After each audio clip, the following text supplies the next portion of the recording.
Bonjour à tous, c'est Emmanuel pour le French Libertin, votre podcast hebdomadaire ultra-néolibéral.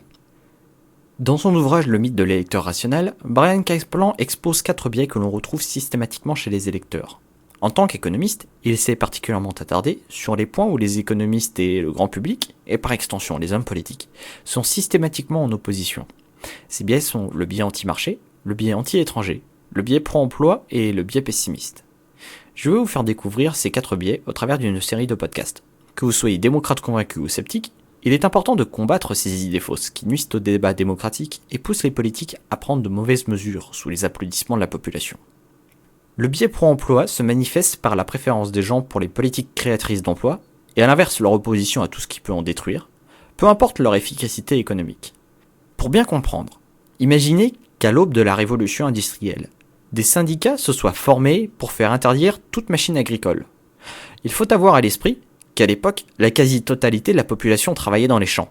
Si la révolution industrielle se déroulait aujourd'hui, nous aurions des manifestations monstres pour préserver les emplois agricoles et interdire ces odieuses machines qui créaient du chômage.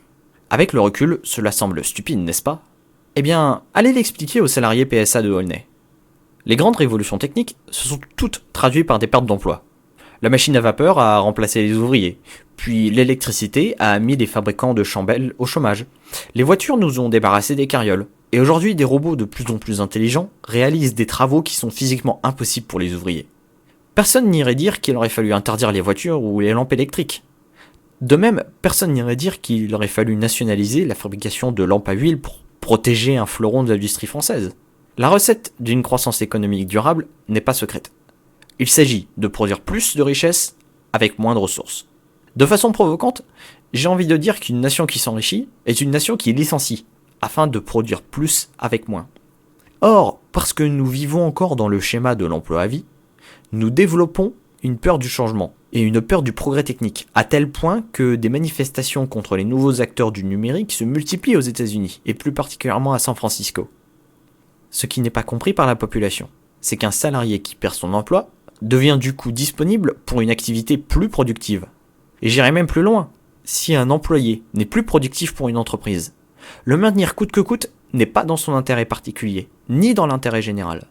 En d'autres termes, quand on maintient de force un système non productif en place, on maintient les prix des produits et des services artificiellement élevés. Ce n'est ni plus ni moins qu'une taxe invisible pour satisfaire des pressions politiques. Une bonne politique contre le chômage est une politique qui fait sauter les freins à l'embauche, pas une politique qui freine les licenciements. Pourquoi vante-t-on l'efficacité des modèles nordiques ?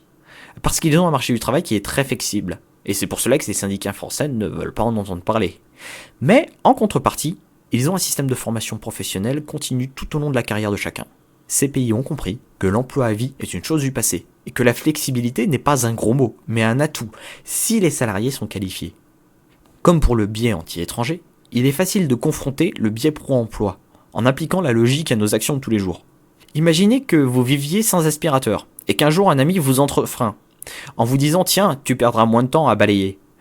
Est-ce que votre réaction sera de le jeter par la fenêtre et de gronder votre ami au prétexte que balayer vous tient occupé toutes ces heures ? Cette logique n'a pas l'air bien rationnelle. Une réponse plus appropriée serait « Merci, je vais avoir plus de temps pour cuisiner et lire des ouvrages sur l'école autrichienne d'économie ». Si vous avez aimé ce podcast et que vous souhaitez en savoir plus sur les idées de liberté individuelle, vous pouvez vous rendre sur lefrenchlibertarien.fr, où je publie régulièrement des articles, des traductions, ainsi que des réponses aux questions fréquemment posées.